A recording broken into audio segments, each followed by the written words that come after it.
Your question, sir. Hi, well, to do with the moral question as well. Premise 2, objective moral values and duties do exist. How do you justify that, in a sense? I mean, I do believe objective moral values exist, but it doesn't seem to me necessarily true. It seems to me equally likely, if I were an atheist, that nihilism is true. In other words, there are no objective moral values. Yeah. Everything is just simply socially determined or whatever. Yes. As to objective moral values do exist. So how would you convince an atheist that actually no, they really do exist, as opposed to nihilism being true, apart from simply saying, well, that's very unpleasant? I think that the second premise is necessarily true, but let's distinguish necessity from certainty. That is very important to do. Certainty is a property of persons.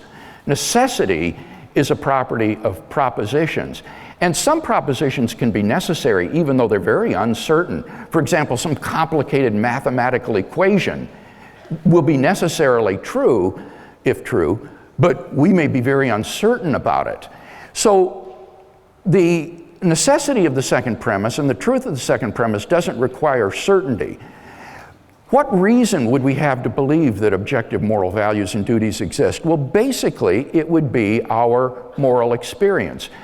Just as we believe in the world of sense objects around us, physical objects, because we have a sense of them through our senses, so we can believe in the objective reality of moral values and duties on the basis of our moral experience. And any argument you run to be skeptical about our moral experience, I can run a parallel argument about why you should be skeptical about our experience of the physical world of objects around us.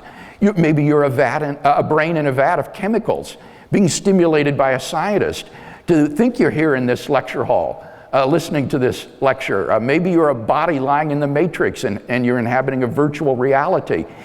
In the absence of some reason to defeat your experiences, you're justified in believing in what those experiences teach you. And similarly, in the absence of a good defeater of our moral experience, I think we're justified in believing what that experience tells us.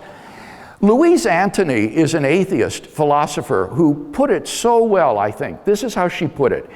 Any argument for moral skepticism is going to be based upon premises which are less obvious than the reality of objective moral values themselves.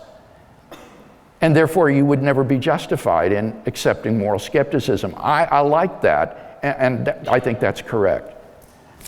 Thank you for the question.